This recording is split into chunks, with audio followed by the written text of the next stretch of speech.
Friends, আজকে ডিনারে একদম ধাবা স্টাইলের ডিম তড়কা বানালাম। এই ডিম তড়কা বানানোর জন্য এখানে মুগ কড়াই বা সবুজ কড়াই যেটাই বলে থাকেন না কেন, সেই কড়াই নিয়ে নিয়েছি 1 কাপ। এবার কড়াইটা ভালো করে ধুয়ে নেবো।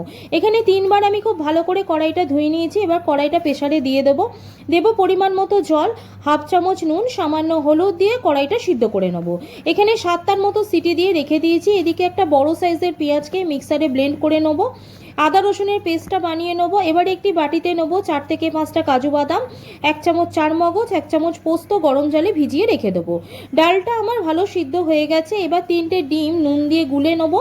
গ্যাসে কড়া বসিয়ে তেল গরম হয়ে এলে আমি ডিমটা দিয়ে দেবো। ডিমটা একটা পিঠ ভালো করে ভাজা হয়ে গেলে অপর পিঠটা উল্টে ডিমের ভুজিয়াটা বানিয়ে নেবো। এবারও কড়াইতে দিয়ে দেবো রিফাইন অয়েল। তেলটা গরম হয়ে এলে পেঁয়াজ বাটাটা দিয়ে দেবো। 5 মিনিট ধরে পেঁয়াজ বাটাটা ভালো করে ভেজে নেবো যাতে কোনো কাঁচা গন্ধ না থাকে। পেঁয়াজটা ভালো করে ভাজা হয়ে গেলে 2 চামচ আদা রসুনের পেস্ট দিয়ে দেবো। দিয়ে ভালো করে মশলাটা কষিয়ে নেবো।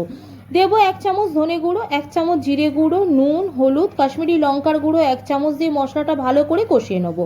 সামান্য জল দিয়ে দেবো, দিয়ে মশলাটা কষিয়ে নেবো। এদিকে কাজু, পোস্ত আর চারমগজ মিক্সারে দিয়ে একটা পেস্ট বানিয়ে নেবো। তারপরে 2 চামচ টক দই দিয়ে আবারও মিক্সারে একটু ঘুরিয়ে নেবো যাতে পেস্টটা খুব মিহি হয়।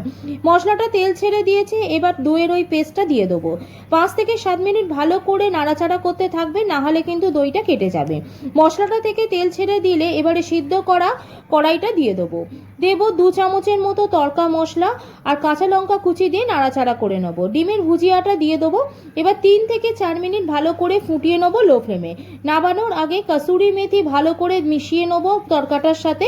ব্যাস, রেডি আমার ডিম তড়কা।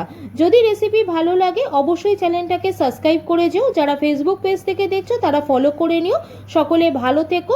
বাই।